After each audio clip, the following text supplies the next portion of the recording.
Channel. నేను సహస్ర. ఎవరు ఎప్పుడు ఎలా క్లిక్ అవుతారో చెప్పలేం కదా!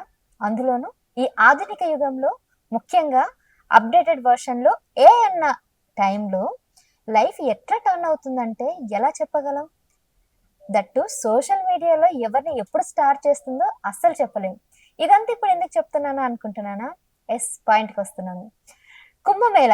ప్రయాగ్‌రాజ్‌లో కుంభమేళలో చాలా మంది అక్కడ దర్శనానికి గాని, లేదంటే అక్కడ పూజలు చేయడానికి గాని, లేదంటే రకరకాల ప్రయోజనాల కోసం అక్కడికి వెళ్తే, ఈ మధ్య కాలంలో ఎక్కువ మంది వెళ్ళిన వాళ్ళు ఒక అమ్మాయి కోసం.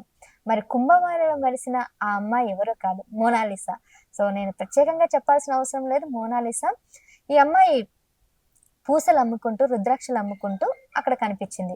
అయితే ఎవరో ఒక వ్యక్తి ఆ అమ్మాయి దగ్గరికి వెళ్లి, ఆ పూసలు, దండలు అలాగే రుద్రాక్ష మాలలు తీసుకుంటూ చూడ్డానికి బాగుంది కదా అని ఒక వీడియో తీసి, సెల్ఫీ తీసి జస్ట్ సోషల్ మీడియాలో పోస్ట్ చేశారు. అంతే. రాత్రికి రాత్రి ఆ వీడియో వైరల్‌గా మారింది. ఆ ఒక్క వీడియోతో కుంభమేళకి వెళ్ళిన ప్రతి ఒక్కరు గూడా అటు దేవుడి కోసం కాకుండా ఆ అమ్మాయి కోసం వెళ్ళిన సందర్భాలే ఉన్నాయి. ప్రతి ఒక్కరు గూడా తన దగ్గరికి వెళ్లి ఆమెతో ఫోటోలు దిగి ఆ వీడియోని షేర్ చేస్తూ ఇప్పుడు సోషల్ మీడియా సెన్సేషన్‌గా మారింది మోనాలిసా. మరి ఎందుకు ఈ అమ్మాయి ఇంత సెన్సేషన్‌గా మారిందంటే నిజం ఒప్పుకోవాల్సిందే.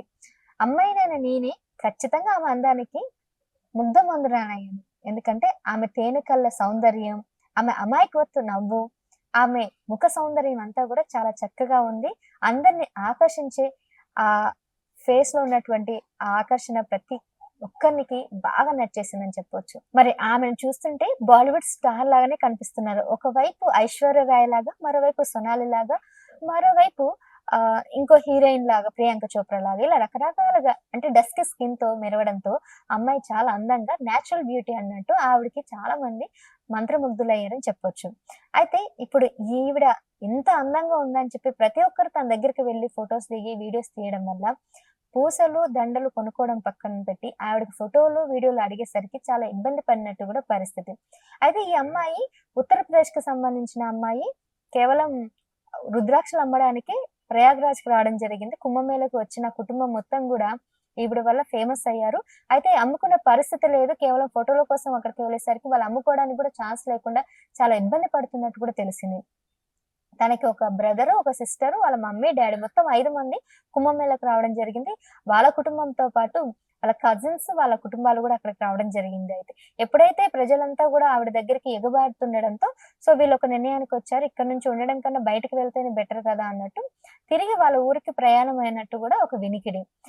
అక్కడ పోలీసులు గూడా ఆవిడని మీరిక్కడ ఉండకండి. చాలా ఇబ్బంది పడతారు. పైగా ఇక్కడ ఉన్న వాళ్ళతోని గూడా మీకు ఇబ్బందవుతది. వీరి ప్రజలు గూడా ఇబ్బంది పడుతుర్రు. మొత్తం జామ్ అయిపోతుందని ఆవిడకి కొద్దిగా సముఖంగానే హెచ్చరించి పంపించినట్టు కూడా తెలుస్తుంది.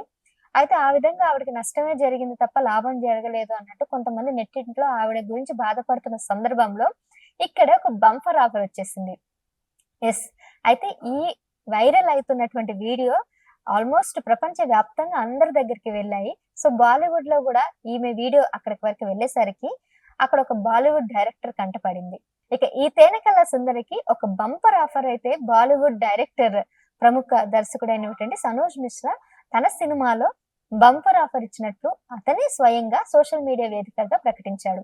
అయితే ఇప్పుడు తను తీయబోయే ఒక సినిమా ఏదైతే ఉందో 'డైరీ ఆఫ్ మణిపూర్' ఈ సినిమాకి సంబంధించి తను చాలా రోజుల నుంచి ఆర్టిస్ట్‌లను వెతుకుతున్న సందర్భంలో ఒక రైతు కుటుంబానికి సంబంధించిన ఒక అమ్మాయి, రైతు కూతురుగా కావాల్సిన ఒక అమ్మాయి లక్షణాలన్నీ గూడా ఈ తేనెకల్ల సుందరి మోనాలిసాలో కనిపించాయని తను చెప్పడం జరిగింది. అయితే ఆ క్యారెక్టర్ తనకైతే పర్ఫెక్ట్‌గా సూట్ అవుతుంది. అమాయకత్వపు చూపు, నవ్వు, నేచురల్ బ్యూటీ, ఆ డస్కీ స్కిన్ అంతా గూడా కరెక్ట్‌గా సెట్ అవుతుందని చెప్పి తనకి ఆ అవకాశం ఇచ్చినట్టు గూడా తను చెప్పారు. అయితే ఆ అమ్మాయికి చదువు లేదు. ఇప్పటి వరకు ఏం చదువుకోలేదు. అబ్ యాక్టింగ్ కూడా రాదు. ఆబ్వియస్‌లీ తనకి ఈ నటన రంగం ఇదంతా కూడా కొత్తనే. అయినా గూడా దగ్గరుండి నటన నేర్పించి, అన్ని మెళకువలు నేర్పించి, ఆ సినిమాలో ఖచ్చితంగా ఆ మెయిన్ క్యారెక్టర్ ఇచ్చే అవకాశం ఉందని గూడా సనోజ్ మిశ్రా అయితే ప్రకటించారు. మరి ఈ 'డైరీ ఆఫ్ మణిపూర్' సినిమా గనుక సక్సెస్ అయితే తర్వాత మోనాలిసా లైఫే తన ఫేటే మారిపోతుందనుకోవచ్చు. అంటే ఓ రాత్రికి రాత్రే తనకి ఒక బంపర్ సినిమాలో ఒక మేజర్ రోల్ రావడం, ఆ తర్వాత ఆ సినిమా గనక హిట్ అయితే తర్వాత ఆబ్వియస్‌లీ అవకాశాలొస్తాయి. అలాగే ఇప్పుడే కూడా ఒక పెద్ద స్టార్ అయింది. ఆవిడని గుర్తుపట్టిన వాళ్ళు లేరు. ప్రతి ఒక్కరికి కూడా తెలుస్తా ఉంది. సో, ఈ విధంగా ఒక కుంభమేళలో మెరిసినటువంటి తేనెకల సుందరి లైఫ్ మారిపోయింది. పాపం తను ఎక్స్‌పెక్ట్ గూడా చేయలేదు. రాత్రికి రాత్రి నేను ఇంత పెద్ద స్టార్ అవుతానని ఊహించను కూడా ఊహించలేదు. మరి అలాంటి లైఫ్ అయితే తనకి రాబోతుంది. మరి ఇది ఎంత కాలం ఉంటుంది? ఏంటి అనేది ఇంకా మనకు తెలియాల్సి ఉంది. వచ్చిన అవకాశాన్ని మోనాలిసా సద్వినియోగపరుచుకుంటుందా లేదో కూడా తెలియాలి. గతంలో చాలా మంది ఇలాగే మెరిసిన వాళ్ళందరూ గూడా ఉన్నారు. రాత్రి రాత్రి వచ్చి స్టార్స్ అయిన వాళ్ళయ్యారు. కాకపోతే వాళ్ళది నిలబెట్టుకోవడానికి, నిలదొక్కుకోవడానికి కాస్త టైం పట్టింది. మరి ఈ మోనాలిసాకి గూడా అలాగే టైం పడుతుందా? లేదంటే అవకాశాన్ని దుర్వినియోగపరుచుకుంటుందా? లేకపోతే ఎలా జరగబోతుంది? ఎలా ఉండబోతుందని తెలియాలంటే ఇంకొన్ని రోజులు ఆగాల్సిందే. ఇంతకీ ఈ విషయం పైన మీరేమనుకుంటున్నారో మీ అభిప్రాయాన్ని గూడా కింద కామెంట్ చేయండి.